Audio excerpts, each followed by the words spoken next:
അള്ളാഹു പവിത്രമാക്കിയ 4 മാസങ്ങളിൽ ഒന്നാമത്തെ മാസമാണ് മുഹറം, മറ്റൊരു മാസമാണ് ദുൽഹിജ്ജ. അപ്പം നമ്മുടെ ഹിജ്റ കലണ്ടർ തുടങ്ങുന്നത് മുഹറം കൊണ്ടും അവസാനിക്കുന്നത് ദുൽഹിജ്ജ കൊണ്ടുമാണ്.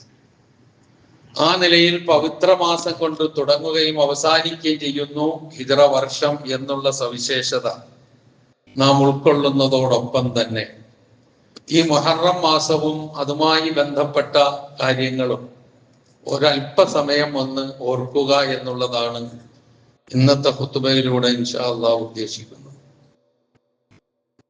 ഞാൻ സൂചിപ്പിച്ചു മുഹറം മാസത്തിലാണ് നമ്മൾ എന്ന്. മുഹറം മാസത്തിന് അല്ലാഹു സുബ്ഹാനഹു വ തആല വിശേഷണം നൽകിയിരിക്കുന്നത്, പ്രവാചകനിലൂടെ നമുക്ക് അറിയിച്ചു തന്നിരിക്കുന്നത് ഷഹറുല്ലാഹ് എന്നാണ്. അള്ളാഹുവിന്റെ മാസം എന്നാണ് അതിന്റെ അർത്ഥം. വിശുദ്ധ ഖുർആൻ അവതരണീയമായ 1 മാസക്കാലം നീണ്ടു നിൽക്കുന്ന വ്രതാനുഷ്ഠാനം നടത്താറുള്ള, വ്രതമനുഷ്ഠിക്കുന്ന റമളാന് പോലും ഈ ഒരു സവിശേഷത, പ്രത്യേകത നമുക്ക് കാണാൻ കഴിയില്ല, പറഞ്ഞതായി കാണുന്നില്ല. ഷഹറുല്ലാഹ് എന്നുള്ളത് അള്ളാഹുവിന്റെ മാസം എന്ന് വിശേഷിപ്പിച്ചത് മുഹറമിനെ കുറിച്ച് മാത്രമാണ്. അതൊരു ചോദ്യത്തിന് ഉത്തരമായിട്ടാണ് നബി സല്ലല്ലാഹു അലൈഹി വസല്ലമ ആ മറുപടി നൽകിയിട്ടുള്ളതും ആ വിശേഷണം നൽകിയിട്ടുള്ളതും. പ്രവാചകനോട് ഒരിക്കൽ ചോദിക്കപ്പെട്ടു, ഏത് നമസ്കാരമാണ് നിർബന്ധ നമസ്കാരങ്ങൾക്ക് ശേഷം ഏറ്റവും ശ്രേഷ്ഠമായത് എന്ന് ചോദിച്ചപ്പോൾ പ്രവാചകൻ പറഞ്ഞു, അസ്സലാത്തു ഫീ ജൗഫിൽ ലൈൽ, രാത്രിയുടെ അന്ത്യയാമത്തിലുള്ള നമസ്കാരമാണ്. അതായത് ഖിയാമുൽ ലൈല്, വെളുപ്പിലെ എഴുന്നേറ്റ് നമസ്കരിക്കുന്ന നമസ്കാരം, അതാണ് ജൗഫുൽ ലൈലിൽ ആഖിറുള്ള നമസ്കാരം എന്ന് പറയുന്നത്. അതാണ് ഫർള് നമസ്കാരം കഴിഞ്ഞാൽ ഏറ്റവും ശ്രേഷ്ഠമായത്. അടുത്ത ചോദ്യം പ്രവാചകനോട് വന്നത്, അയ്യു സിയാമി അഫ്ളലു ബഅദ റമളാൻ, റമളാന് ശേഷം ഏറ്റവും ശ്രേഷ്ഠമായ നോമ്പ് ഏതാ? അതിന് നബി സല്ലല്ലാഹു അലൈഹി വസല്ലം നൽകിയ മറുപടിയാണ് ഷഹറുല്ലാഹി അല്ലദീ തദ്ഊനഹു അൽ മുഹറം, നിങ്ങൾ മുഹറം എന്ന് വിളിക്കുന്ന അള്ളാഹുവിന്റെ മാസം. അഥവാ മുഹറം മാസത്തിലെ നോമ്പാണ് റമളാനിലെ നോമ്പ് കഴിഞ്ഞാൽ ഏറ്റവും ശ്രേഷ്ഠമായതെന്നാണ് പറഞ്ഞതിന്റെ അർത്ഥം. ഇനി ഈ മുഹറം മാസവും അതിലെ നോമ്പും അതുമായി ബന്ധപ്പെട്ട കാര്യങ്ങളും നബിക്കോ അല്ലെങ്കിൽ നമുക്കോ, നബിക്ക് ശേഷം നമുക്കോ ഒന്നും പവിത്രമായി നൽകിയതല്ല. അത് മുഹറം മാസത്തിന്റെ പവിത്രത ആകാശഭൂമികളെ അള്ളാഹു സൃഷ്ടിച്ച ദിവസത്തിൽ നിശ്ചയിച്ച പവിത്രതയാണ്. അത് വിശുദ്ധ ഖുർആൻ വ്യക്തമാക്കുന്നുണ്ട്, പ്രവാചകന്റെ വചനങ്ങളുമുണ്ട്. അതൊരുപാട് നമ്മൾ കേൾക്കുന്നതാണ്.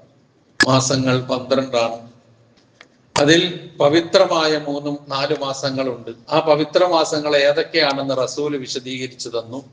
അത് തുടർച്ചയായി വരുന്ന 3 മാസം, സലാസുൽ മുത്തവാലിയാത്ത് എന്ന് പറഞ്ഞ തുടർച്ചയായി വരുന്ന 3 മാസം, അത് ദുൽഖഅദയും ദുൽഹിജ്ജയും മുഹറമുമാണ്. പിന്നെ റജബ് മാസം. യുദ്ധം നിഷിദ്ധമാക്കപ്പെട്ട മാസമാണ് എന്നുള്ളതാണ് ഇതിന്റെ ഏറ്റവും വലിയ സവിശേഷത എന്ന് നാം തിരിച്ചറിയും. ഇത് മാത്രമല്ല, അല്ലാഹു സുബ്ഹാനഹു വ തആല പവിത്രമാക്കിയ സ്ഥലങ്ങളുണ്ട്, മാസങ്ങളുണ്ട്, ദിവസങ്ങളുണ്ട്, സമയങ്ങളുണ്ട്. അതിനൊക്കെ പവിത്രത കൽപ്പിക്കുകയും അങ്ങനെ തന്നെ ഉൾക്കൊള്ളുകയും ചെയ്യുമ്പോഴാണ് നമ്മൾ ശരിയായ ദീനിലാവുക. ഇക്കാര്യങ്ങൾ വിശദീകരിച്ചുകൊണ്ട് ഇങ്ങനെ അല്ലാഹു ദാലിക വമൻ യുഅള്ളിം ശആഇറല്ലാഹി ഫഇന്നഹാ മിൻ തഖ്വൽ ഖുലൂബ്, അള്ളാഹുവിന്റെ ചിഹ്നങ്ങളോട് ആദരവും ബഹുമാനവും ഉണ്ടാവുക എന്നുള്ളത് ഹൃദയങ്ങളിൽ തഖ്വ ഉണ്ട് എന്നതിന്റെ തെളിവാണ് എന്ന് ഖുർആൻ എടുത്തു പറയുന്നു. അപ്പൊ അങ്ങനെയുള്ള മുത്തഖീങ്ങൾ നമ്മൾ ആകണം. അതേസമയം പവിത്രത ഇല്ലാത്തതിന് പവിത്രത കൽപ്പിക്കാനും പാടില്ല. ഇത് രണ്ടും നാം മനസ്സിലാക്കേണ്ട കാര്യമാണ്. അല്ലാഹു സുബ്ഹാനഹു വ തആല പവിത്രത നൽകിയ ദിവസങ്ങളിൽ ഏറ്റവും ശ്രേഷ്ഠമായ ദിവസം വെള്ളിയാഴ്ചയാണ്, അഥവാ ഈ ദിവസത്തെ ദിവസം. ഖൈറു യൗമിൻ തലഅത്ത് അലൈഹി ശംസു യൗമുൽ ജുമുഅ, സൂര്യൻ ഉദിക്കുന്ന ദിവസങ്ങളിൽ ഏറ്റവും ശ്രേഷ്ഠമായ ദിവസം വെള്ളിയാഴ്ചയാണ്. അപ്പൊ ദിവസങ്ങളിൽ ഏറ്റവും ശ്രേഷ്ഠത ഉള്ളത് ആഴ്ചയിൽ വരുന്ന വെള്ളിയാഴ്ചക്കാണ് എന്ന ഒരു തിരിച്ചറിവ് വെള്ളിയാഴ്ചയെ കുറിച്ച് നമുക്കുണ്ടോ, ഉണ്ടാകേണ്ടതില്ലേ എന്നുള്ളത് ഈ സമയത്തിൽ ഞാനും നിങ്ങളും ഒന്ന് ആലോചിക്കുക. സ്ഥലങ്ങളിൽ വെച്ച് ഏറ്റവും അള്ളാഹുവിന്റെ റസൂല് നമുക്ക് ഏറ്റവും ഉത്തമമായ പവിത്രമായ സ്ഥലങ്ങളായി നമുക്ക് പറഞ്ഞു തന്നത് മക്കയും മദീനയും അതുപോലെ അറഫയും, ഇങ്ങനെ പല സ്ഥലങ്ങളും. എപ്പോഴും നമ്മൾ സംഗമിക്കുന്ന ഒരു പ്രധാനപ്പെട്ട സ്ഥലമുണ്ട്, അത് പള്ളികളാണ്, മസാജിദ്. അള്ളാഹുവിന്റെ പള്ളികളാണ് സ്ഥലങ്ങളിൽ ഏറ്റവും ശ്രേഷ്ഠമായ സ്ഥലങ്ങൾ. അതിന്റെ പവിത്രത നമുക്കുണ്ടാകാറുണ്ടോ, നാം കൽപ്പിക്കാറുണ്ടോ? പള്ളി എന്നുള്ള നിലയിലുള്ള സമീപനമാണോ പള്ളികൾക്കുള്ളിൽ നമ്മളിൽ നിന്നുണ്ടാകാറുള്ളത്?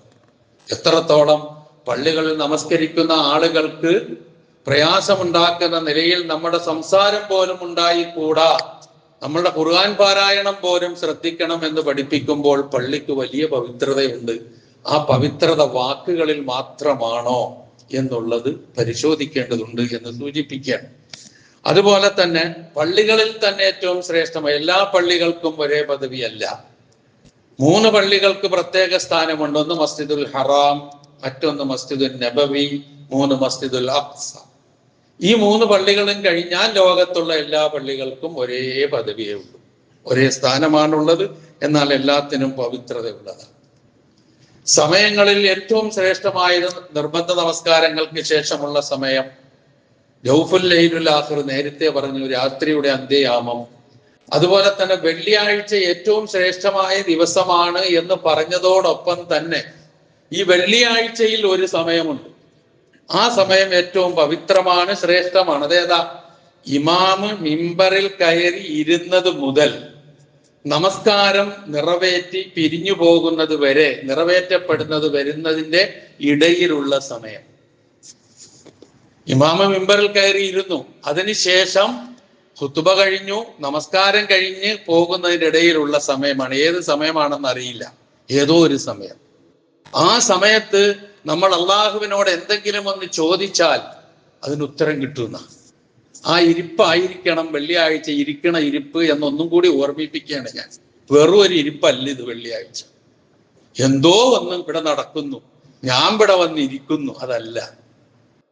ഏതോ ഒരു സമയം ഇതിന്റെ ഇടയിലുണ്ട്. ആ സമയത്ത് എന്താണ് മനസ്സിൽ നിന്ന് വീഴുന്നത് അള്ളാഹുവിനോട്, അത് അള്ളാഹു സ്വീകരിക്കുമെന്നാണ്. ഇങ്ങനെയുള്ള പലതുമുണ്ട്. ഇതിന്റെ ഒക്കെ പവിത്ര അതിന്റെ പൂർണ്ണമായ രൂപത്തിൽ അംഗീകരിച്ചു കൊടുക്കുകയും അത് ആർജിച്ചെടുക്കാൻ ശ്രമിക്കുകയും ചെയ്യുമ്പോഴാണ് നമ്മൾ വിശ്വാസികളുടെ ഗണത്തിൽപ്പെടുക, മുത്തഖീങ്ങളായി മാറുക എന്ന് നാം തിരിച്ചറിയുക. അള്ളാഹു ഇതിനൊക്കെയുള്ള അവസരം നമുക്ക് ഏവർക്കും പ്രദാനം ചെയ്ത് തരുമാറാകട്ടെ എന്ന് പ്രാർത്ഥിക്കുക. അപ്പൊ സൂചിപ്പിച്ചുകൊണ്ട് വരുന്നത് അള്ളാഹുവിന്റെ മാസത്തെ കുറിച്ചാണ്, മുഹറം മാസം. ആ മുഹറം മാസത്തിന്റെ ഏറ്റവും ശ്രേഷ്ഠമായ ദിവസം ഏതാണെന്ന് ചോദിച്ചാൽ അത് മുഹറം 10. ആശൂറാ എന്നാണ് അതിന് അറബിയിൽ പറയുക, മുഹറം 10. ഈ മുഹറം 10 എന്നുള്ളത് ഞാൻ നേരത്തെ സൂചിപ്പിച്ചു, നമുക്ക് മാത്രമോ പ്രവാചകന് മാത്രമോ ഉള്ളതായിരുന്നില്ല. ജാഹിലിയ്യ കാലത്ത് ഖുറൈശികൾ പോലും ഏറ്റവും ആദരവോടെ കണ്ടിരുന്ന മാസം ദിവസവുമാണ് ആശൂറ. മുഹറം 10-നാണ് ഖുറൈശികൾ നോമ്പ് അനുഷ്ഠിച്ചിരുന്നത്. ഖുറൈശികൾ മുഹറം 10-ന് അവർ കഅബയുടെ കില്ല മാറ്റിയിരുന്നു. കഅബയുടെ കില്ല എന്ന് പറഞ്ഞാൽ കഅബ കാണുന്നവർക്ക് എല്ലാവരും ഇപ്പോഴും ആ കില്ല മാറ്റുന്ന സമ്പ്രദായം ഇപ്പോഴും ഉണ്ട്. കഅബയുടെ പുറത്തിട്ടിരിക്കുന്ന ആ തുണിക്കാണ് കഅബയുടെ കില്ല എന്ന് പറയുക. ആയത്തുകളൊക്കെ എഴുതിയ, സ്വർണ്ണലിപികൾ കൊണ്ടെഴുതിയ, രേഖപ്പെടുത്തിയ ആയത്തുകളൊക്കെ ഉള്ള അതിനാണ് കില്ല എന്ന് പറയാം. ആ കില്ല മാറ്റാൻ ഖുറൈശികൾ സമയം കണ്ടിരുന്നത് ഈ മുഹറം 10-നായിരുന്നു ജാഹിലിയ്യ കാലത്ത്. തന്നെയുമല്ല, അന്നവർ നോമ്പനുഷ്ഠിക്കുകയും ചെയ്തിരുന്നു. നബി സല്ലല്ലാഹു അലൈഹി വസല്ലമ മക്കയിൽ ജീവിച്ചുകൊണ്ടിരിക്കുമ്പോൾ ഖുറൈശികൾ ജാഹിലിയ്യത്തിൽ നോമ്പനുഷ്ഠിക്കുന്ന കണ്ടിട്ട് പ്രവാചകനും ആ നോമ്പനുഷ്ഠിക്കുകയും തന്റെ ഒപ്പമുള്ളവരോട് നോമ്പനുഷ്ഠിക്കാൻ കൽപ്പിക്കുകയും ചെയ്തു. എന്നിട്ട് റമളാനിലെ നോമ്പ് നിർബന്ധമാക്കപ്പെട്ടപ്പോൾ ഇനി ഇഷ്ടമുള്ളവർ പിടിച്ചോ അല്ലാത്തവർ ഒഴിവാക്കിക്കോ ഐച്ഛികമായി മാറി. അപ്പൊ സുന്നത്ത് നോമ്പുകളിൽ നിർബന്ധ നോമ്പായി അനുഷ്ഠിച്ചിട്ട് ഐച്ഛികമായി മാറിയ ഒരേ ഒരു നോമ്പ് മുഹറം 10 നോമ്പാണ്. ബാക്കി നോമ്പുകളൊക്കെ ഐച്ഛികമായി തന്നെ അങ്ങനെ വന്നതാണെന്ന് മനസ്സിലാക്കുക. ഇനി നോക്കുക, ഖുറൈശികൾ മാത്രമല്ല, ജൂതന്മാരും നസാറാക്കളും എല്ലാം ആദരിച്ചിരുന്ന, നോമ്പനുഷ്ഠിച്ചിരുന്ന ദിവസമാണ് മുഹറം 10. മക്കയിലെ കാര്യം പറഞ്ഞു. നബി സല്ലല്ലാഹു അലൈഹി വസല്ലമ മദീനയിലെത്തി കഴിഞ്ഞപ്പോൾ അവിടെ ജൂതന്മാർ നോമ്പനുഷ്ഠിക്കുന്ന വിവരം പ്രവാചകന് ലഭിച്ചു. അപ്പൊ പ്രവാചകൻ അവരെ വിളിച്ച് ചോദിച്ചു, നിങ്ങൾ എന്താണ് ഈ ദിവസം നോമ്പനുഷ്ഠിക്കുന്നത്? അതിന് അവർ നൽകിയ മറുപടിയാണ് ഇതിന്റെ പ്രാധാന്യത്തെ വ്യക്തമാക്കുന്നത്. നബി സല്ലല്ലാഹു അലൈഹി വസല്ലമയോട് അവർ പറഞ്ഞു, ഹാദാ യൗമുൻ അദീം, ഇതൊരു മഹത്തായ ദിനമാണ്, ഇതൊരു വമ്പിച്ച ദിവസമാണിത്. എന്താണ് ആ ദിവസത്തിന്റെ പ്രത്യേകത? അൻജല്ലാഹു ഫീഹി മൂസ വഖൗമഹു, മൂസാ നബി അലൈഹി സ്വലാത്തു വസ്സലാമയെയും അദ്ദേഹത്തിന്റെ ജനതയെയും അള്ളാഹു രക്ഷപ്പെടുത്തിയ ദിവസമാണ് മുഹറം 10. ആരിൽ നിന്ന്? ഫിർഔനിൽ നിന്ന്. വഗുരിക ഫീഹി ഫിർഔനു വഖൗമുഹു, ഈ ദിവസത്തിലാണ് ഫിർഔനും ഫിർഔന്റെ ജനതയും മൂക്കിക്കൊല്ലപ്പെട്ടത്. വസാമഹു മൂസ ശുക്രൻ, അതിന് നന്ദിയായി മൂസ അലൈഹി സ്വലാത്തു വസ്സലാം നോമ്പനുഷ്ഠിച്ചു. ഫനഹ്നു നസൂമുഹു, അദ്ദേഹത്തെ പിൻപറ്റിക്കൊണ്ട് ഞങ്ങൾ നോമ്പനുഷ്ഠിക്കുന്നു എന്ന് അന്ന് ജൂതന്മാര് പറഞ്ഞതാണ്. അപ്പോഴാണ് പ്രവാചകൻ പറഞ്ഞത്, നിങ്ങളെക്കാൾ ഏത് അളവുകോല് വെച്ച് നോക്കിയാലും ഞങ്ങളാണ് മൂസ എന്ന പ്രവാചകനോട് ഏറ്റവും അടുത്തത് എന്ന് പറയുകയും പ്രവാചകൻ നോമ്പനുഷ്ഠിക്കുകയും തന്റെ അനുയായികളോട് നോമ്പനുഷ്ഠിക്കാൻ നിർദ്ദേശിക്കുകയും ചെയ്തു. അങ്ങനെ മുഹറം 10 വീണ്ടും നോമ്പിലേക്ക് സുന്നത്ത് നോമ്പായി മാറി. ഇനി വർഷങ്ങൾ പിന്നിട്ടു മദീനയിലെ പ്രവാചകന്റെ ജീവിതം. അങ്ങനെ നോമ്പനുഷ്ഠിച്ചു വരുമ്പോൾ ഈ ജൂതന്മാരിൽ നിന്നും ക്രിസ്ത്യാനികളിൽ നിന്നും ഒക്കെ അന്ന് അവർക്ക് നേരിടേണ്ടി വന്ന കയ്പുകൾ, ഭവിഷ്യത്തുകൾ വളരെ വലുതാണ്. ഇന്നും വലിയ മാറ്റമൊന്നും ഇല്ല. അപ്പൊ ആ ഒരു ഭവിഷ്യത്ത് വന്നു കഴിഞ്ഞപ്പോൾ, അവരുടെ ബുദ്ധിമുട്ടുകൾ വന്നു കഴിഞ്ഞപ്പോൾ പ്രവാചകന്റെ അടുക്കൽ ചെന്ന് പ്രവാചകനോട് പറഞ്ഞു, ഇത് ജൂതന്മാരും ക്രിസ്ത്യാനികളും അനുഷ്ഠിക്കുന്ന ദിവസമല്ലേ ഈ മുഹറം 10, എന്തിനാ അവർ ബഹുമാനിക്കുന്നതല്ലേ, നമ്മൾ എന്തിനാ അത് എന്നൊരു രൂപത്തിലൊരു ചോദ്യം. അപ്പൊ പ്രവാചകൻ പറഞ്ഞു, എന്നാൽ അടുത്ത വർഷം ഞാൻ ജീവിച്ചിരിക്കുമെങ്കിൽ ഇൻഷാ അല്ലാഹ് 9 കൂടി അനുഷ്ഠിക്കും, ഈ 2 വിഭാഗത്തോടും അവരുടെ ആരാധനകളോട് എതിരാകാൻ വേണ്ടി എന്നുള്ള നിലയിൽ നബി സല്ലല്ലാഹു അലൈഹി വസല്ലമ മറുപടി പറയുകയും പ്രവാചക തിരുമേനി സല്ലല്ലാഹു അലൈഹി വസല്ലമ ആ പറഞ്ഞ മുഹറം എത്തുന്നതിന് മുമ്പ് വഫാത്താവുകയും ചെയ്തു. അതുകൊണ്ട് പ്രവാചകൻ ആ നോമ്പ് അനുഷ്ഠിച്ചിട്ടില്ല. എന്നാൽ പ്രവാചകൻ അനുഷ്ഠിക്കാൻ ഉദ്ദേശിച്ചതും സുന്നത്താണ് എന്നുള്ള നിലയിൽ അതും അനുഷ്ഠിക്കണം എന്നുള്ള നിർദ്ദേശമാണ് മൊത്തത്തിൽ നമുക്ക് കാണാൻ കഴിയുന്നത്. പ്രവാചകന്റെ കാലശേഷം മുസ്ലിം ലോകം ഈ പറഞ്ഞ 2 നോമ്പും അനുഷ്ഠിച്ചു പോകുന്നു. ഈ നോമ്പുമായി ബന്ധപ്പെട്ട് മൊത്തത്തിൽ പണ്ഡിതന്മാരുടെയിൽ വിശകലനങ്ങൾ നമുക്ക് കാണാൻ കഴിയുന്നത് 3 കാര്യങ്ങളാണ്.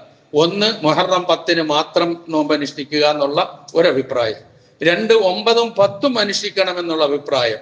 ഏത് നിലയിലും ഈ പറഞ്ഞ വിഭാഗത്തോട് ഒരു മുഖാലഫത്ത് ഉണ്ടാകണം എന്നുള്ള നിലയിൽ 10ഉം 11ഉം ആയാലും തരക്കേടില്ല എന്ന് പറയുന്നത്. ഇങ്ങനെ 3 കാഴ്ചപ്പാടുകൾ ഈ മുഹറത്തിലെ നോമ്പുമായി ബന്ധപ്പെട്ടിട്ടുണ്ട്. ഏതായിരുന്നാലും 10ന്റെ നോമ്പ് കഴിഞ്ഞു പോയ ഒരു വർഷത്തെ പാപങ്ങൾക്ക് പരിഹാരമാണ്, പൊറുക്കപ്പെടുന്നതാണ് എന്ന് നബി സല്ലല്ലാഹു അലൈഹി വസല്ലമ അറിയിച്ചിട്ടുള്ളതാണ്. ഇതാണ് ഇതുമായി ബന്ധപ്പെട്ട് ഇതിന്റെ ശ്രേഷ്ഠതയെ കുറിച്ച് നമ്മൾ മനസ്സിലാക്കേണ്ട കാര്യം. അപ്പൊ താസുആവും ആശൂറാവും എന്നാണ് നമ്മുടെ ഇടയിൽ എന്നുള്ള വലിയ ചർച്ച ഇപ്പൊ നടക്കുന്നു. ഈ ഇരിക്കുന്നവർക്കൊക്കെ ഉണ്ടാകുക സംശയം. പലരും ഫോണിലൂടെയും മറ്റു നിലയിലും ഒക്കെ ചോദിക്കാറുണ്ട്, സംശയം പ്രകടിപ്പിക്കാറുണ്ട്. മുമ്പൊക്കെ നമുക്ക് ഇന്ന ദിവസമെന്ന് കൃത്യമായി ഏതെങ്കിലും ഒന്ന് പറയാവുന്ന ഒരവസ്ഥ ഉണ്ടായി. ഇപ്രാവശ്യം ഒരു അനിശ്ചിതാവസ്ഥയാണ് ഉള്ളത് എന്നുള്ളൊരു യാഥാർത്ഥ്യം. അത് പറയാതിരിക്കാൻ വയ്യ. അനിശ്ചിതാവസ്ഥ വരാൻ പല കാരണങ്ങളുണ്ട്. ആരെയും കുറ്റപ്പെടുത്താൻ നമ്മൾ ഉദ്ദേശിക്കുന്നില്ല. ഇന്നും നാളെയുമാണെന്ന് അഭിപ്രായപ്പെട്ട് കലണ്ടർ പ്രകാരം അങ്ങനെ പിടിച്ചവരും പിടിക്കാൻ പറഞ്ഞവരും ഒക്കെ ഉണ്ടാകാം. നമുക്ക് ആരെയും കുറ്റപ്പെടുത്താൻ കഴിയില്ല. എന്നാൽ ഈ കലണ്ടർ പ്രകാരം എന്നുള്ളത് വരുമ്പോൾ ഒരു സംശയം അവിടെ വരികയാണ്. എന്താണ് സംശയം? നമ്മൾ ബലിപെരുന്നാൾ ആഘോഷിച്ചതുമായി വെച്ചു നോക്കുമ്പോൾ കലണ്ടർ ഇങ്ങനെ അതിന്റെ അനുസരിച്ച് 29 കഴിഞ്ഞ 1 എന്നുള്ള നിലയിൽ അത് അങ്ങോട്ട് പോകും. ആ നിലയിൽ വന്നിട്ടുണ്ട്. പക്ഷെ നമ്മൾ പെരുന്നാൾ ആഘോഷിച്ചനുസരിച്ച് ഒരു ദിവസം നമ്മൾ പിന്നിലോട്ട് പോവുകയാണല്ലോ. അപ്പൊ 28 ആവുന്നുള്ളൂ, എന്ത് ചെയ്യും? ഇങ്ങനൊരു സംശയവും ചോദ്യം അവിടെ വരും. അപ്പൊ ഈ 29ന്റെ അന്ന്, പിറ്റേ ദിവസം 29ന്റെ അന്ന് മാസം കണ്ട ഒരു വിഭാഗം കേരളത്തിൽ തന്നെ ഉണ്ട്. അവര് അതനുസരിച്ച് ശനിയും ഞായറും എന്ന് പ്രഖ്യാപിച്ച് മുന്നോട്ട് പോകുന്നു. 29ന് മാസം കണ്ടതായി വിശ്വാസയോഗ്യമായ തെളിവുകളൊന്നുമില്ല. അതുകൊണ്ട് നോമ്പ് ഞായറും തിങ്കളും 9ഉം 10ഉം എന്ന് പ്രഖ്യാപിച്ചു പോകുന്ന രൂപമുണ്ട്. ഇതാണ് നമ്മുടെ മുമ്പിലുള്ള അവസ്ഥ. ഇവിടെ നിന്ന് ഞാൻ ഏത് ദിവസമെന്ന് ഞാൻ നിങ്ങളോട് പറയാം. അതാണ് എനിക്ക് ചോദിക്കാനുള്ളത്. അത്രേ ഉള്ളൂ. കാരണം ഞാൻ ഏതെങ്കിലും ഒന്ന് പറഞ്ഞു കഴിഞ്ഞാൽ അതിനപ്പുറം ഉള്ളവർ വേറൊരു കോലത്തിലായിരിക്കും വരിക. അതുകൊണ്ട് ഇതാണ് അവസ്ഥ എന്ന് മാത്രം തൽക്കാലം ഞാൻ പറഞ്ഞു വെക്കുന്നു. ഇനി എന്താണ് ഓരോരുത്തരും തീരുമാനിക്കുക. അള്ളയാണ് നമ്മളുടെ മനസ്സറിയുക, കൂലി നൽകുന്നത് അവനാണ്, വിട്ടേക്കവനിലേക്ക്. അത്രയേ ഉള്ളൂ എനിക്ക് അതിനെ കുറിച്ച് പറയാനുള്ളത്. ഈ അനിശ്ചിതാവസ്ഥയെ കുറിച്ച് പറഞ്ഞു എന്ന് മാത്രമേതോ ആകട്ടെ. ഏതായിരുന്നാലും ഏറ്റവും ശ്രേഷ്ഠമായ ഒരു ദിവസം. പക്ഷെ ഒരു കാര്യമുണ്ട്, മുഹറം 10 എന്ന് പറയുന്ന ലോകത്ത് ഒന്നേ ഉണ്ടാവുള്ളൂ എന്നുള്ള കാര്യം മറക്കണ്ട, അതും കൂടി ഓർത്തോ. അപ്പൊ ഏതായിരുന്നാലും ശരി, ഈ മുഹറം 10 ശ്രേഷ്ഠതയുള്ളതാണ്. ആ നോമ്പ് പിന്നെ കഴിഞ്ഞ ഒരു വർഷത്തെ പാപം പൊറുപ്പിക്കുന്നതാണ്.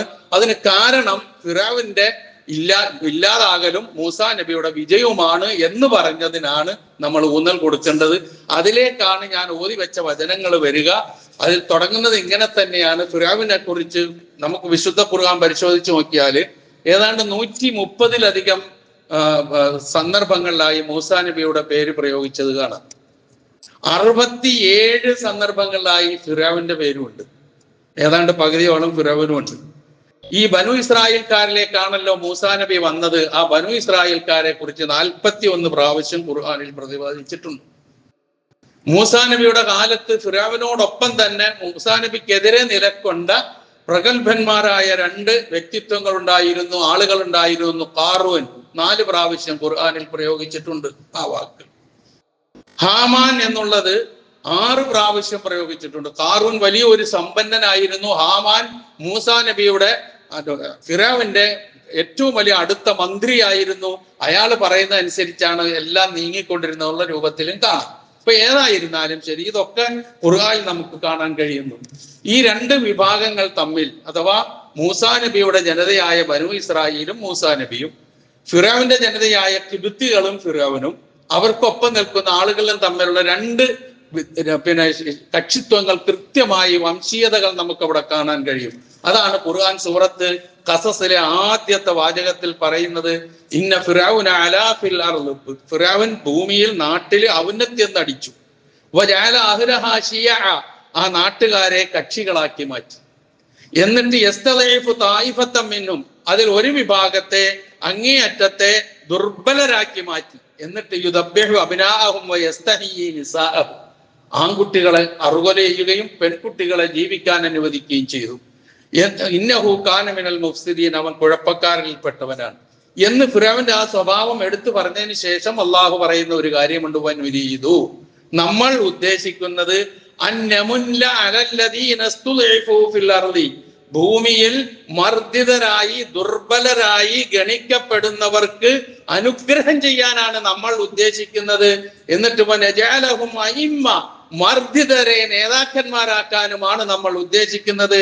വനജഅലഹുമുൽ വാരിദീൻ, മർദ്ദിതരായി ഗണിക്കപ്പെടുന്ന ആളുകളെ പിൻഗാമികളായി അവകാശികളാക്കി കൊണ്ടുവരാനുമാണ് നമ്മൾ ഉദ്ദേശിക്കുന്നത്. ഫിറഔൻ അങ്ങനൊക്കെ ചെയ്താലും ശരി എന്ന് പറയുന്നു. വനുമക്കിന ലഹും ഫിൽ അർളി, എന്നിട്ട് മർദ്ദിതർക്ക് ഭൂമിയിൽ സർവ്വ സ്വാധീനവും സൗകര്യവും നൽകാനും നമ്മൾ ഉദ്ദേശിക്കുന്നു. വനജഅലഹും ഫിർഔന വഹാമാന വജുനൂദഹുമാ മിൻഹും മാ കാനൂ യഹ്ദറൂൻ, ഫിർഔനും ഹാമാനും അവന്റെ സൈന്യങ്ങൾക്കും എന്താണോ അവർ ഭയപ്പെടുന്നത്, ആശങ്കപ്പെട്ടിരുന്നത്, അതവർക്ക് കാണിച്ചു കൊടുക്കാനുമാണ് നാം ഉദ്ദേശിക്കുന്നത്. ആ ഉദ്ദേശമാണ് മൂസാ നബിയുടെ ജനതയുടെയും വിജയത്തിലൂടെയും ഫറോവയെ മുക്കിക്കൊന്നതിലൂടെയും പിന്നീട് നമ്മൾ കാണുന്നത്. ഇതൊരു പൊതു സന്ദേശമാണ്. എന്ത്? ധിക്കാരികളുടെ പതനം ഇന്നല്ലെങ്കിൽ നാളെ ഉണ്ടാകും എന്നുള്ള കാര്യം ഉറപ്പാ.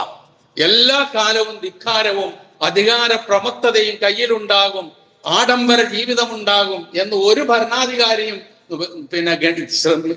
പറഞ്ഞു വെക്കേണ്ടതില്ല, വിചാരിക്കേണ്ടതില്ല. കാരണം അതൊക്കെ പോവും. ഇന്നത്തെ അധികാരം നാളെ വേറൊരുത്തന്റെ കയ്യിലേക്ക് പോകും. ഇന്നത്തെ ആഡംബര ജീവിതം അവരിൽ നിന്ന് മാറി മറ്റൊരുത്തനിലേക്ക് പോകും. അതുകൊണ്ട് അധികാരം എന്ന് പറയുന്നത്, ധിക്കാരം എന്ന് പറയുന്നത് ശാശ്വതമാണ് എന്ന് ഒരാളും മനസ്സിലാക്കണ്ട എന്നുള്ള വ്യക്തമായ സന്ദേശം. പക്ഷേ സമയം പിടിക്കും. അതിന് കാത്തിരിക്കാനുള്ള ക്ഷമയുണ്ടാകണം. അതാണ് മൂസാ നബിയുടെ ചരിത്രം പറഞ്ഞത്. എന്തെല്ലാം ചെയ്തു മൂസാ നബി അലൈഹിസ്സലാത്തു വസ്സലാം? ഒരുപാട് ഉപദേശിച്ചു, ഒരുപാട് ദൃഷ്ടാന്തങ്ങൾ കാണിച്ചു കൊടുത്തു. എന്തൊക്കെയാണ്, എത്ര സ്ഥലങ്ങളിലാണ്, ഞാൻ കഥയിലേക്കൊന്നും പോകുന്നില്ല. അതിനൊക്കെ പകരം ചെയ്തത് എന്താ? അവരെ മോശമായ അങ്ങേയറ്റത്തെ മർദ്ദനങ്ങളും പീഡനങ്ങളും അഴിച്ചുവിടലായിരുന്നു. എന്തിനേറെ തന്റെ മുമ്പിൽ ജാലവിദ്യ കാണിച്ച് പരാജയപ്പെട്ട ഫിറഔന്റെ സാഹിറുകൾ വിശ്വാസം പ്രകടിപ്പിച്ചപ്പോൾ അവരെ ഭീഷണിപ്പെടുത്തി കൊല്ലും എന്ന് ഭീഷണിപ്പെടുത്തിയാണ് ഫറോവ ചെയ്തത്. തന്നെയല്ല, അന റബ്ബുക്കുമുൽ അഅ്ല, ഞാൻ നിങ്ങളുടെ ഉന്നതനായ റബ്ബാണ്. ലഇനിത്തഖൽത ഇലാഹൻ ഗൈരി, ഞാനല്ലാതെ ഒരു ഇലാഹുണ്ടെന്നെങ്ങാനും അംഗീകരിച്ചാൽ തടങ്കലിലാക്കി കളയുമെന്ന് പറഞ്ഞു. അപ്പൊ അള്ളയാണെന്നുള്ള വിശ്വാസം, റബ്ബാണെന്നുള്ള വിശ്വാസം, ഞാനല്ലാതെ ഒരു ഇലാഹില്ല എന്നുള്ള വിശ്വാസം, ഇത്രയും വലിയ അഹങ്കാരത്തിന്റെ അപ്പോസ്തലനായ ഒരാളെ ചരിത്രത്തിൽ നമുക്ക് കാണാൻ കഴിയില്ല. പക്ഷേ അയാളുടെ പതനം വിശുദ്ധ ഖുർആൻ കൃത്യമായി നമുക്ക് എടുത്തു പറഞ്ഞു തരുന്നുണ്ട്. ഒരുപാട് സ്ഥലങ്ങളിൽ ഈ സംഭവം വിവരിക്കുന്നുണ്ട്. നമുക്കറിയാം, സൂറത്ത് യൂനുസ്, സൂറത്ത് ഖസസ്, സൂറത്ത് ശുഅറാ, ഇതിലെല്ലാം ഇക്കാര്യം പറയുന്നു. അവന്റെ ദയനീയമായ അവസ്ഥയെക്കുറിച്ച് സൂറത്ത് യൂനുസിൽ പറയുന്ന ആ ഒരു വചനം മാത്രം ഞാനൊന്ന് ഉണർത്താം. വജാവസ്നാ ബിബനി ഇസ്രായീലൽ ബഹർ, ബനു ഇസ്രായേലിനെ നാം കടൽ കടത്തി. നമ്മളൊന്ന് ആലോചിക്കണം, ചെങ്കടലിന്റെ അത്ഭുതം. ചെങ്കടലിലാണല്ലോ ഈ രണ്ട് സംഭവം നടക്കുന്നത്. മൂസാ നബി തന്റെ അനുയായികളെയും കൊണ്ട് ചെങ്കടല് കടന്നിട്ടാണ് ഫലസ്തീനിലേക്ക് പോകുന്നത്, വാഗ്ദത്ത ഭൂമിയിലേക്ക് പോകുന്നത്. ചെങ്കടൽ അങ്ങോട്ട് പിളർന്നു കൊടുത്തു മൂസാ നബിയുടെ മുന്നിൽ. അള്ളാഹ് പറഞ്ഞു, ഇദ്രിബ് ബിഅസാക്കൽ ബഹർ, നിന്റെ കയ്യിലിരിക്കുന്ന വടി കൊണ്ട് സമുദ്രത്തിൽ അടിക്കുക. ഫൻഫലഖ, ആ സമുദ്രം പിളർന്നു. ഫകാന കുല്ലു ഫിർഖിൻ കത്തൗദിൽ അസീം, ഓരോ ഭാഗവും ഓരോ മലകൾക്ക് സമാനമായി ഇങ്ങനെ നിന്നു. നടുവിലൂടെ ഒരു തരീഖുൻ യാബിസ്, ഉണങ്ങിയ വഴി ഉണ്ടായിരുന്നാണ് ഖുർആൻ പറഞ്ഞത്. കഥകളല്ലത്. ആ വഴിയിലൂടെയാണ് ഇവർ നടന്നു പോയത്. അങ്ങനെ ഇവർ അങ്ങേയറ്റം എത്തിക്കഴിഞ്ഞപ്പോഴാണ് പിന്നാലെ ഇവര് കൂടുന്നത്. ആ സന്ദർഭത്തിൽ അതേ കടൽ തന്നെ മൂസാ നബി അലൈഹിസ്സലാത്തു വസ്സലാമയെയും വിശ്വാസവും ആദർശവുമായി ഇറങ്ങിത്തിരിച്ച അവരെയും പിളർന്നു കൊടുത്ത് രണ്ടായി മാറി നിന്ന് വഴിയൊരുക്കി അപ്പുറത്ത് കടത്തി കഴിഞ്ഞപ്പോൾ ധിക്കാരികളായി ഈ സമൂഹത്തെ മർദ്ദിതരാക്കി കാലങ്ങളോളം കൈകാര്യം ചെയ്തിരുന്ന, അള്ളയാണെന്ന് പറഞ്ഞ് അഹങ്കരിച്ചിരുന്ന, റബ്ബാണെന്ന് പറഞ്ഞ് വീമ്പടിച്ചിരുന്ന ഈ ഈജിപ്തും ഈ ഈജിപ്തിലൂടെ ഒഴുകുന്ന സർവ്വ നദികളും എന്റെ താഴ്ഭാഗത്തിലൂടെയാണ് ഒഴുകുന്നത് എന്ന് വീമ്പ് നടിച്ച ഫറോവ ആ ചെങ്കടൽ അങ്ങോട്ട് വിഴുങ്ങി. ഇവിടെ ഒരു സന്ദേശം കൂടി മുഹറമിന് നൽകാനുണ്ട്. എന്താണെന്നറിയാവോ? നമ്മൾ ഓരോരുത്തരിലും മൂസയും ഉണ്ട്, ഫിറഔനും ഉണ്ട്. നാം തിരിച്ചറിയണം അത്. നമ്മൾ ഓരോരുത്തരിലും ഉണ്ടത്. ആ ഫിറഔനെ പരാജയപ്പെടുത്തി മൂസയെ നമ്മൾ വിജയിപ്പിക്കാൻ കഴിയുമോ? നമുക്ക് ഏത് രംഗത്തും വിജയിക്കാം. ആ ഒരു വലിയ മെസ്സേജ് കൂടി മുഹറം നമ്മുടെ മുമ്പിൽ വെക്കുന്നുണ്ടെന്ന് നാം തിരിച്ചറിയുക. അതിൽ വലിയ അത്ഭുതമായിട്ടാണ് ഈ രണ്ട് കാര്യവും ആ ചെങ്കടലിൽ തന്നെ സംഭവിച്ച് നമ്മൾ കാണുന്നത്. എന്നിട്ട് അള്ളാഹു എന്ത് ചെയ്തു? ഈ മൂസാ നബി അലൈഹിസ്സലാത്തു വസ്സലാം അള്ളാഹുവിനോട് പ്രാർത്ഥിച്ച ഒരു പ്രാർത്ഥനയുണ്ട്. അള്ളാഹുവേ, നീ ഇവർക്കും ഇവന്റെ ആളുകൾക്ക് ഇഷ്ടം പോലെ സമ്പത്തും ഭൗതികമായ സൗകര്യങ്ങളും ഒക്കെ നൽകി, അതൊക്കെ നിന്റെ മാർഗത്തിൽ നിന്ന് വഴിപഴപ്പിക്കാൻ വേണ്ടിയിട്ടാണ് ഇവൻ ചെയ്തുകൊണ്ടിരിക്കുന്നത്. അതുകൊണ്ട് അവരുടെ ധനത്തിൽ നീ നാശം വരുത്തണേ, അതുപോലെ തന്നെ അവരുടെ മനസ്സിൽ നീ ശിദ്ധത്തുണ്ടാക്കണേ എന്നൊക്കെ പ്രാർത്ഥിച്ചതായി മൂസാ നബി അലൈഹിസ്സലാത്തു വസ്സലാം പ്രാർത്ഥിച്ചതായി കാണാം. കാരണം ഉപദേശം കൊണ്ട് രക്ഷയില്ല, ദൃഷ്ടാന്തങ്ങൾ കാണിച്ചിട്ട് രക്ഷയില്ല. ഇനി ഇവൻ ഒതുങ്ങണമെങ്കിൽ അള്ളാഹിന്റെ ശിക്ഷയല്ലാതെ മുമ്പിൽ വേറൊന്നുമില്ല എന്ന് തിരിച്ചറിഞ്ഞുകൊണ്ട് പ്രാർത്ഥിച്ച പ്രാർത്ഥന, അതിന് മറുപടി ആയിട്ടാണ് ഇവരെയും കൊണ്ട് പൊയ്ക്കോ എന്ന് പറഞ്ഞ് പുറപ്പെടുന്നത്. അങ്ങനെ ചെങ്കടൽ കടന്നു പോകുന്നത്. എന്നിട്ട് പിന്നാലെ കൂടി അവസാനം മുങ്ങിച്ചാകാൻ നേരമായപ്പോൾ ഫിറഔന്റെ ഒരു വാചകമുണ്ട്. എന്താ വാചകം എന്നറിയോ? ആമന്തു അന്നഹു ലാ ഇലാഹ ഇല്ലല്ലദീ ആമനത് ബിഹി ബനൂ ഇസ്രായീൽ വ അന മിനൽ മുസ്ലിമീൻ. ചാകാൻ പോവാ, ചാകുകയാണ്. ആ സന്ദർഭത്തിൽ പറഞ്ഞ വാചകമാണ് ഇതെന്താ? ആമന്തു, ഞാൻ വിശ്വസിച്ചു. അന്നഹു ലാ ഇലാഹ ഇല്ലല്ലദീ ആമനത് ബിഹി ബനൂ ഇസ്രായീൽ, ഇസ്രായേലിന്റെ മക്കൾ വിശ്വസിച്ചില്ലേ? ആ വിശ്വസിച്ച ഇലാഹല്ലാതെ മറ്റൊരു ഇലാഹുമില്ല എന്ന് ഞാൻ ഇതാ വിശ്വസിക്കുന്നു. എപ്പോഴേ? മുങ്ങിച്ചത്തുകൊണ്ടിരിക്കുമ്പോഴും. അതിനു മുമ്പ് ഒരുപാട് പറഞ്ഞു നോക്കി, ഒരുപാട് ഉപദേശിച്ചു നോക്കി, ഒരുപാട് തെളിവുകൾ നിരത്തി, എന്നിട്ടൊന്നും വന്നില്ല. അള്ളാഹുവിന്റെ ഒരു ചോദ്യമുണ്ട്. എന്നിട്ട് പറയുക അനമിനൽ മുസ്ലിമീൻ, ഞാൻ മുസ്ലിമീങ്ങളിൽ പെട്ടവനാണെന്നാ പറഞ്ഞത്. ഫിറഔന്റെ വാക്കാണ് കേട്ടോ ഇത്. വാനമിനൽ മുസ്ലിമീൻ, ഞാൻ മുസ്ലിമീങ്ങളിൽ പെട്ടവനാണ്. അപ്പം അള്ളാഹു ഒരു ചോദ്യം ചോദിക്കുന്നു.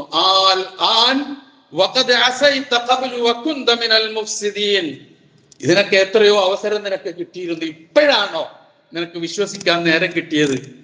വകുന്ത മിനൽ മുഫ്സിദീൻ, നീ കുഴപ്പക്കാരിൽപ്പെട്ടവനാണ് എന്ന് അള്ളാഹു മറുപടി പറയുകയും ചെയ്തു. മരിച്ചു മുങ്ങി, അറിയാലോ ചരിത്രം. എന്നിട്ട് അള്ളാഹു പറഞ്ഞു, فَالْيَوْمَ نُنَجِّيكَ بِبَدَنِكَ لِتَكُونَ لِمَنْ خَلْفَكَ آيَةً وَإِنَّ كَثِيرًا مِنَ النَّاسِ عَنْ آيَاتِنَا لَغَافِلُونَ. അതായത് പിന്നെ നിന്റെ ശരീരത്തെ നാം രക്ഷപ്പെടുത്തും, നിന്നെ അങ്ങോട്ട് അഴുകിക്കളയാൻ സമ്മതിക്കൂല. വെള്ളത്തിൽ പോയാൽ അങ്ങനെയാണല്ലോ സാധാരണ സംഭവിക്കുക. അവന്റെ ഒപ്പം പലരും ഉണ്ടായി, അവനൊഴിച്ച് ബാക്കിയെല്ലാം ആ കോലത്തിലായി. ഇതങ്ങനെ അള്ളാഹു വിട്ടില്ല. എന്നിട്ട് അള്ളാഹ് പറഞ്ഞ മറുപടി എന്താ? എന്തിനാന്നറിയോ? ലിതകൂന ലിമൻ ഖൽഫക ആയ, നിന്റെ പിന്നാലെ വരുന്ന ഇത്തരം ധിക്കാരികൾക്ക് എന്നും ഒരു പാഠമാകാൻ വേണ്ടി, ഒരു ദൃഷ്ടാന്തമാകാൻ വേണ്ടി നിന്നെ ഞാൻ രക്ഷപ്പെടുത്തും. അങ്ങനെ അഴുകിപ്പോയില്ല. അതാണ് ഫറോവ എന്നും കാണത്തക്ക നിലയിൽ, മൂസാ നബിയുടെ കാലത്ത് ജീവിച്ചിരുന്ന ഫറോവ എന്നും കാണത്തക്ക നിലയിൽ മ്യൂസിയത്തില് പ്രദർശിപ്പിക്കപ്പെട്ടിരിക്കുന്നത് എന്ന് നമുക്ക് എല്ലാവർക്കും അറിയാം. ഈജിപ്റ്റൊക്കെ മ്യൂസിയം സന്ദർശിച്ച ആൾക്കാർക്കൊക്കെ അതിപ്പോ ഓർമ്മ വരുന്നുണ്ടാവുന്നത്. ഏതോ ആകട്ടെ, ഈ ഒരു ദയനീയമായ പതനം, ധിക്കാരത്തിന്റെ പതനം, അഹങ്കാരത്തിന്റെ പതനം, അധികാര പ്രമത്തതയുടെ പതനം, ആ പതനം കണ്ട ദിവസമാണ് മുഹറം 10. അതുകൊണ്ടാണ് മൂസാ നബി അലൈഹിസ്സലാത്തു വസ്സലാം നന്ദിയായിട്ട് നോമ്പ് അനുഷ്ഠിച്ചു. ആ നോമ്പ് തുടർന്ന് അനുഷ്ഠിക്കാൻ പ്രവാചക തിരുമേനി സല്ലല്ലാഹു അലൈഹി വസല്ലമ നമ്മളോടും നിർദ്ദേശിച്ചു. ഇത്ര പവിത്രമായ, ചരിത്രമുറങ്ങുന്ന, വിജയം കൊയ്തെടുത്ത, ഒരുപാട് വിജയങ്ങളുടെ മാസമായ, സത്യത്തിനും ധർമ്മത്തിനും നീതിക്കും സത്യവിശ്വാസത്തിനും ഒക്കെ വിജയം കൈവരിക്കാൻ കഴിഞ്ഞ ഈ മാസം, ആ മാസത്തിലെ മുഹറം 10, ഇത്രയും ശ്രേഷ്ഠമായ ഈ നാളിനെ നമുക്കെങ്ങനെയാണ് കൊള്ളരുതാത്ത നാളാക്കി കാണാൻ കഴിയും? അതാണ് രണ്ടാമതിനെ കുറിച്ച് നമ്മൾ ഇതോടൊപ്പം ചിന്തിക്കേണ്ട ഒരു കാര്യം. ഒരിക്കലും നമുക്ക് അങ്ങനെ കാണാൻ കഴിയില്ല. അങ്ങനെ വിശ്വസിക്കുന്നത് അഹ്ലു സുന്നത്തിന്റെ അഖീദയ്ക്ക് വിരുദ്ധമാണ്. അത് ഷിയാക്കൾ ഉണ്ടാക്കിയ ആചാരമാണത്. ഷിയാക്കളാണ് ഇസ്ലാം മതത്തിൽ ഒരുപാട് വ്യക്തിപൂജ, വീരാരാധന, ഖബറാരാധന തുടങ്ങി എന്തൊക്കെയുണ്ടോ അത് മുഴുവനും കൊണ്ടുവന്ന ആ ഒരു വിഭാഗമാണ്. അത് നമുക്ക് എന്തിനാ ദത്തെടുക്കേണ്ട ആവശ്യം നമുക്കില്ല. അവരിത് പറയാൻ കാരണം നമുക്കറിയാം. ഹിജറ 61-ാം വർഷം മുഹറം 10-ന് കർബലയിൽ വെച്ച് നബി സല്ലല്ലാഹു അലൈഹി വസല്ലമയുടെ പേരക്കിടാവായിരുന്ന ഹുസൈൻ റളിയല്ലാഹു അൻഹുവിനെ, ഫാത്തിമ റളിയല്ലാഹു അൻഹയുടെ പുന്നാര മകനായിരുന്ന ഹുസൈൻ റളിയല്ലാഹു അൻഹുവിനെ, അലി ഇബ്നു അബീ താലിബ് റളിയല്ലാഹു അൻഹുവിന്റെ മകനായിരുന്ന ഹുസൈൻ റളിയല്ലാഹു അൻഹുവിനെ കർബലയിൽ വെച്ച് കൊന്നു. അതിനുശേഷമാണ് ഇങ്ങനെ ഒരു ചിന്ത വരാൻ തുടങ്ങിയത്. കാരണം അന്ന് മുമ്പേ ഷിയഅത്തു അലി റളിയല്ലാഹു അൻഹുവിനോടുള്ള ഒരു പ്രത്യേക സ്നേഹവും താല്പര്യവും വെച്ചു പുലർത്തിയ വിഭാഗം അതൊരു വിഷയമാക്കി അങ്ങോട്ട് മാറ്റി. അതിനും ഊന്നൽ കൊടുത്തതും പിന്തുണ നൽകിയതും കുത്തിത്തിരിപ്പുണ്ടാക്കിയതും ഭിന്നിപ്പുണ്ടാക്കിയതും ഒക്കെ ഒരു ജൂതനാണ്, അബ്ദുല്ലാഹ് ഇബ്നു സബ. മുസ്ലിം വേഷധാരിയായി മുസ്ലിമീങ്ങളുടെ ഇടയിൽ, സഹാബത്തിന്റെ ഇടയിൽ കടന്നു വന്ന് കുത്തിത്തിരിപ്പുണ്ടാക്കി നബിയുടെ കുടുംബത്തോട് അങ്ങേയറ്റം സ്നേഹം വേണ്ടത് ഇങ്ങനെയാണ്, അബൂബക്കറും ഉമറും ഉസ്മാനും ഒക്കെ അധികാരം തട്ടിയെടുത്തതാണ്, ശരിക്കും അധികാരം കിട്ടേണ്ടത് അലിക്കാണ് എന്ന് പറഞ്ഞുകൊണ്ട് ഉണ്ടാക്കിക്കൊണ്ടുവന്ന ഒരു വലിയ ഒരു തത്വമാണ് ഈ പറയുന്നത്. അതിലൂടെയാണ് ഇതൊക്കെ വരുന്നത്. ഒരാള് വധിക്കപ്പെട്ടു ഒരു യുദ്ധത്തിൽ എന്നുള്ളത് കൊണ്ട് അതിന് അസ്പൃശ്യത കാണിച്ചാൽ റമദാൻ 17-ന് അസ്പൃശ്യത കാണിക്കണ്ടേ? റമദാൻ 17-ന് ബദരീങ്ങൾ 13 പേര് മരിച്ചില്ലേ, രക്തസാക്ഷികളായില്ലേ? അങ്ങനെ ചരിത്രത്തിൽ ഒരുപാടില്ലേ നമ്മുടെ മുമ്പിൽ? അതൊന്നുമല്ല. അപ്പൊ ഇത് നമ്മുടെ അഖീദയുമായി ബന്ധപ്പെടുന്ന കാര്യമല്ല. മുഹറം മാസത്തില് ഇപ്പൊ ആകെ നമുക്കൊക്കെ ഒരു സമാധാനം ഉള്ളത് മുഹറം 10 വരെ കല്യാണം ഉണ്ടാവില്ല, ഒരു വലിയ സമാധാനം, ഇല്ലെങ്കിൽ ഒരു രക്ഷ ഉണ്ടാവില്ല. അതൊരു വലിയ സമാധാനം നമ്മുടെ മുമ്പിൽ. എന്താ കാരണം? മുഹറം 10 കഴിയാ കല്യാണം പറ്റൂല, വീട് കൂടൽ പറ്റൂല, കട ഉദ്ഘാടനം ചെയ്യാൻ പറ്റൂല, യാത്ര പറ്റൂല, ഇതൊന്നും പറ്റൂല. എവിടെങ്കിലും ചടഞ്ഞിരുന്നോണം. ഇത് എവിടെ നിന്നുള്ള ഇസ്ലാമാണെന്ന് നമുക്ക് മനസ്സിലാവണില്ല. ഈ അശുഭ ലക്ഷണം, അസ്പൃശ്യത കൽപ്പിക്കുക എന്നുള്ളത് ഇസ്ലാമുമായി ബന്ധപ്പെട്ട കാര്യമേ അല്ല. അതാണ് നമ്മൾ മനസ്സിലാക്കേണ്ടത്. ആ നിലയിൽ മുഹറത്തിനോട് കാണിക്കുന്ന, മുഹറം ഏറ്റവും പവിത്രമായ മാസമാണ്, ഏറ്റവും പവിത്രമായ ദിവസങ്ങളാണ്, വിജയങ്ങളുടേതാണ് എന്ന് കൃത്യമായി ബോധ്യപ്പെടുന്ന നമ്മെ സംബന്ധിച്ചിടത്തോളം അത്തരം കാഴ്ചപ്പാടുകളെ മാറ്റി നിർത്തേണ്ടടുത്ത് മാറ്റി നിർത്തി നമ്മൾ മുന്നോട്ട് പോവുക. ഏതായിരുന്നാലും വലിയ ഒരു അവസ്ഥയിൽ നിന്ന് കുറെയൊക്കെ ചേഞ്ച് ഇപ്പോൾ ഉണ്ടായിട്ടുണ്ട്. എന്നാലും പൂർണ്ണമായി അത് മാറിയെന്ന് പറയാനാകില്ല. കാരണം ഇങ്ങനെ കുറച്ച് കിടക്കും മനസ്സിൽ എപ്പോഴും. മുഹറല്ലേ, അങ്ങനെ ഒരു ചിന്ത പെട്ടെന്ന് വരും. ചൊവ്വാഴ്ചയല്ലേ, അങ്ങനെ ഒരു ചിന്ത വരും. ഇപ്പൊ പൂച്ച കണ്ടാലോ സംഗതി പോയി. ഒരു പൂച്ച കുറുക്കിയാടിയ നമുക്ക് അശുഭ ലക്ഷണമാണ്, പോവില്ല. ചൈനക്കാർക്കാണെങ്കിൽ പൂച്ച ഏറ്റവും നല്ല സാധനമാണ് അവർക്ക്. അതിനെ കനി കണ്ടാലേ അവർക്ക് യാത്ര വരുള്ളൂ. ഒന്ന് ആലോചിച്ച് നോക്ക്, ഒരേ സൃഷ്ടി, അള്ളാന്റെ ഒരേ സൃഷ്ടി പൂച്ച. നമുക്ക് കുറുക്കിയാടിയാൽ അശുഭ ലക്ഷണം, യാത്ര പറ്റൂല. ഹജ്ജിനാണെങ്കിൽ പോലും പോകാൻ കഴിയൂല. എത്ര പൈസ മുടക്കിയ പിന്നെ ടിക്കറ്റ് എടുത്താണെങ്കിലും പറ്റൂല. അതേസമയം ചൈനക്കാർക്ക് പൂച്ചയെ കണ്ടാലേ അവരുടെ യാത്ര സുഗമമാവുകയുള്ളൂ. ഒറ്റ ജീവി, രണ്ട് ചിന്ത. ഇതെവിടുന്ന് വന്നു? ഇതാണ് മനുഷ്യൻ ഉണ്ടാക്കുന്ന കുറെ കാര്യങ്ങളുണ്ട്, അതിൽ പെട്ടതാണ് ഇതൊക്കെ. അതുകൊണ്ട് മുഹറം മാസത്തിന് ഒരസ്പൃശ്യതയും ആരും കാണേണ്ടതില്ല, ഒരശുഭ ലക്ഷണമായി വിചാരിക്കേണ്ടതില്ല. ഏറ്റവും പവിത്രമായ നാളുകളാണ്.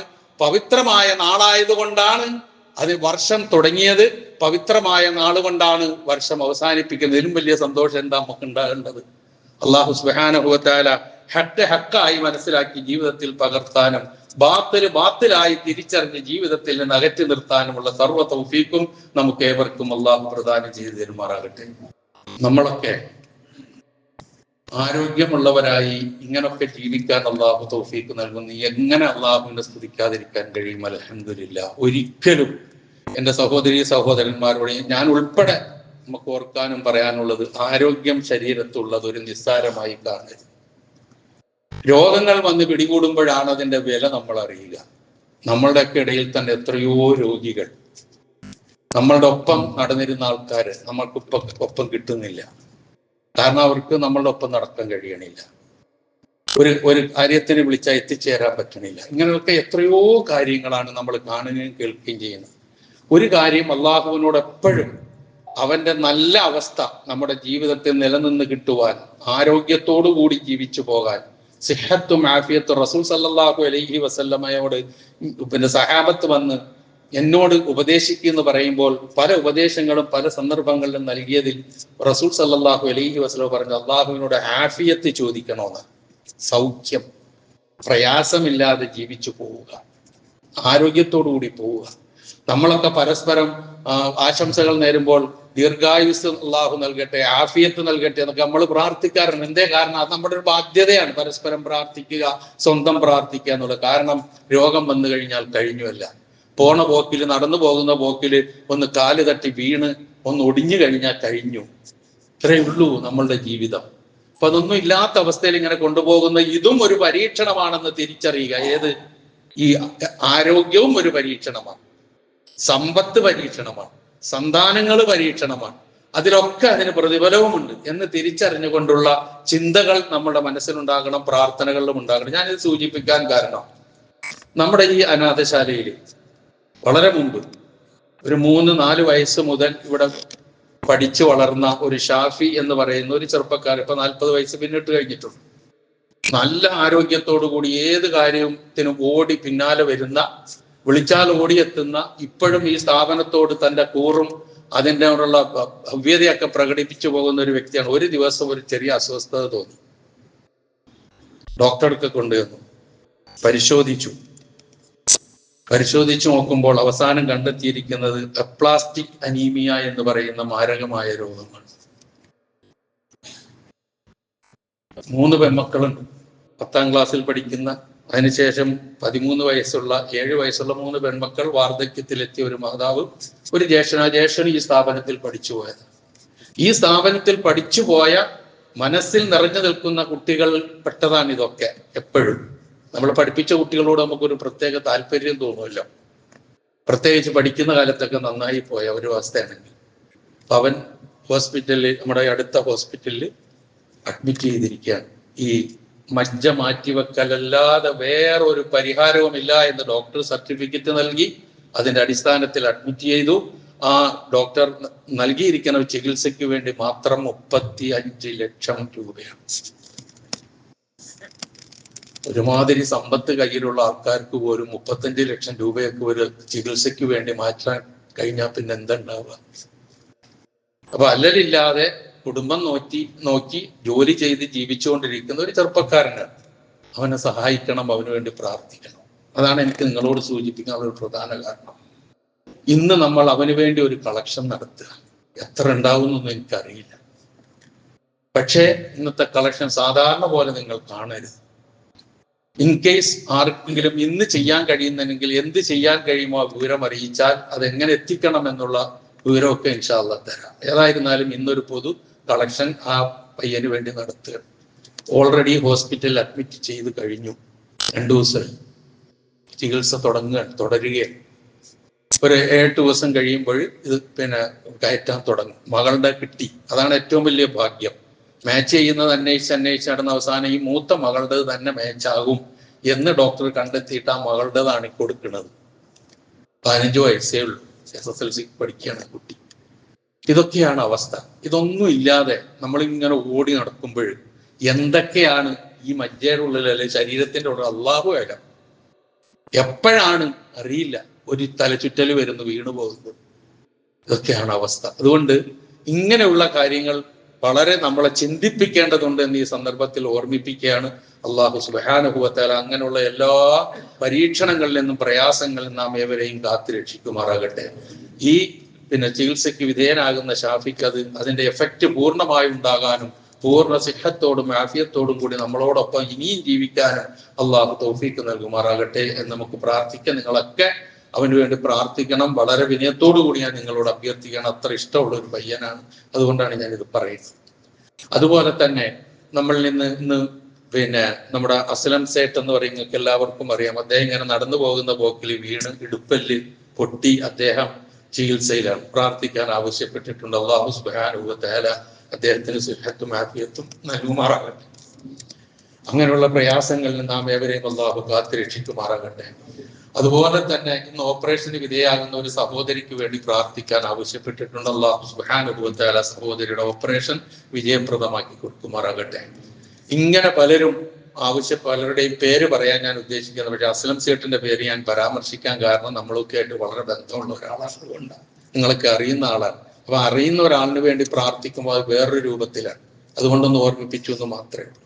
ഏതായിരുന്നാലും ഇങ്ങനെ രോഗചെയ്യയിൽ കഴിയുന്ന പ്രയാസങ്ങൾ അനുഭവിക്കുന്ന എല്ലാവരുടെ രോഗങ്ങളെയും പ്രയാസങ്ങളെയും അള്ളാഹു ദൂരീകരിച്ചു കൊടുക്കുമാറാകട്ടെ, ശിഫയാക്കി കൊടുക്കുമാറാകട്ടെ. നമ്മിൽ നിന്ന് മരണപ്പെട്ടു പോയവരുടെ പാപങ്ങൾ അള്ളാഹു പുറത്തു കൊടുക്കുമാറാകട്ടെ. അവരെയും നമ്മളെയും അള്ളാഹു ജന്നാത്തുൽ ഫിർദൗസിൽ ഒരുമിച്ച് കൂട്ടുമാറാകട്ടെ. അത് പറയുമ്പോൾ നമ്മുടെ മൈമൂനത്തെ ഓർക്കുകയാണ് ഞാൻ ഈ സന്ദർഭത്തിൽ. നമ്മുടെ ഈ പള്ളിയിൽ ആരോഗ്യവതിയായിരിക്കുന്ന സന്ദർഭത്തിൽ ജുമഅക്കും തറാവീഹിനും ഒക്കെ വരാറുണ്ടായിരുന്ന സഹോദരിയാണ്. അതുപോലെ തന്നെ നമ്മുടെ മുസ്ലിം വിമൻസ് അസോസിയേഷൻ യതീംഖാനയുടെ ഏറെ കാലത്തെ ചെയർപേഴ്സൺ ആയിരുന്നു കൊണ്ട് ഒരുപാട് സേവനങ്ങൾ ചെയ്ത സ്ത്രീയാണ്. കഴിഞ്ഞ ആഴ്ച അവർ മരണപ്പെട്ടു. നമ്മളൊക്കെ മയ്യത്തിൽ പങ്കെടുക്കുകയൊക്കെ ചെയ്ത ആൾക്കാരാണ്. അല്ലാഹു സുബ്ഹാനഹു വ തആല സഹോദരിക്കും മഗ്ഫിറത്തും റഹ്മത്തും നൽകുമാറാകട്ടെ. അവർ ചെയ്ത എല്ലാ നന്മകളും അല്ലാഹു അവരിൽ നിന്ന് സ്വീകരിക്കുമാറാകട്ടെ. എല്ലാ തിന്മകളും അല്ലാഹു പുറത്തു മാപ്പാക്കി കൊടുക്കുമാറാകട്ടെ. അവസാനം ലാ ഇലാഹ ഇല്ലല്ലാഹ് ഉച്ചരിച്ചുകൊണ്ട് ഈ ലോകത്തോട് വിട പറയുവാൻ ഏത് ഘട്ടത്തിലും എനിക്കും നിങ്ങൾക്കും അല്ലാഹു തൗഫീഖ് നൽകുമാറാകട്ടെ. സർവോപരി ഇസ്ലാമിനും മുസ്ലിം ഉമ്മത്തിനും അല്ലാഹു ഇസ്സത്തിനെ പ്രദാനം ചെയ്യുമാറാകട്ടെ. അല്ലാഹുമ്മ ഗഫിർ ലിൽ മുഅ്മിനീന വൽ മുഅ്മിനാത്ത് വൽ മുസ്ലിമീന വൽ മുസ്ലിമാത്ത് അൽ അഹ്യാഇ മിൻഹും വൽ അംവാത്ത് ഇന്നക മുജീബുദ് ദഅവാതി വയാ ഖാദിയൽ ഹാജാത്ത്. اللهم اعز الاسلام والمسلمين واذل الشرك والمشركين. اللهم اعز الاسلام والمسلمين واذل الشرك والمشركين. اللهم اعز الاسلام والمسلمين واذل الشرك والمشركين. اللهم اجرنا من النار. اللهم اجرنا من النار. اللهم اجرنا من النار. ربنا اغفر لنا ولاخواننا الذين سبقونا بالايمان ولا تجعل في قلوبنا غلا للذين آمنوا ربنا إنك رؤوف رحيم. ربنا آتنا في الدنيا حسنة وفي الآخرة حسنة وقنا عذاب